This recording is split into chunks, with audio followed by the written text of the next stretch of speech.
उससे पूछता है कि एंडी बहुत इंटेलिजेंट है, वो इस जेल में क्या कर रहा है। रेड उसे बताता है कि उसने अपनी पत्नी और अपनी पत्नी के लवर का कत्ल किया था। वो एक बहुत बड़ा बैंकर था।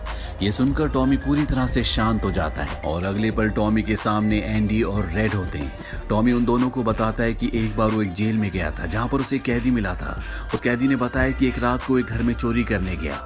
उस घर का ओनर जाग गया और उसने ओनर को और उसकी पत्नी को गोली मार दी। बाद में उसे पता चला कि वो दोनों पति पत्नी नहीं थे बल्कि लवर थे।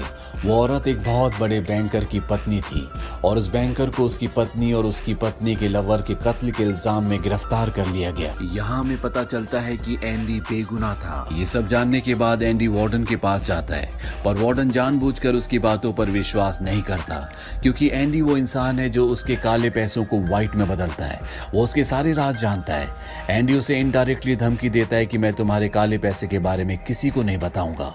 इस बात से वार्डन को गुस्सा आ जाता है और वो एंडी को 1 महीने के लिए काल कोठरी में डाल देता है और साथ ही टॉमी, जिसकी गवाही से एंडी रिहा हो सकता है, वार्डन उसे गोली मरवा देता है। इसके बाद वो एंडी के पास जाता है और उसे कहता है कि टॉमी ने भागने की कोशिश की थी, इसीलिए उसे गोली मार दी गई। एंडी जानता है कि वार्डन झूठ बोल रहा है। वो कहता है कि आज के बाद मैं तुम्हारा काम कभी नहीं करूंगा।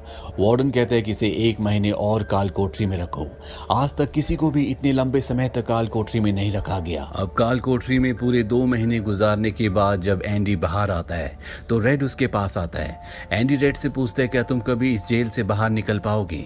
रेड कहता है शायद जब मैं बहुत बूढ़ा हो गया हूँ और मेरे दिमाग ने काम करना बंद कर दिया हो तब। एंडी कहता है कि मैं यहाँ से निकलकर जिवातिन्योर जाऊंगा। ये मेक्सिको में समंदर किनारे एक बहुत खूबसूरत जगह है। कहा जाता है कि इंसान अपने आप को यहाँ पर खो देता है। मैं वहाँ पर अपना रेस्टोरेंट खोलूंगा, समंदर किनारे अपनी नाव को रिपेयर करूंगा और दोस्तों के साथ गहरे समंदर में मछली मारने के लिए निकल पड़ूंगा। रेडी सुनकर परेशान हो जाता है। वो कहता है कि उम्मीद बहुत खतरनाक चीज होती है, ये इंसान को पागल तक कर देती है। तुम्हें सच्चाई की दुनिया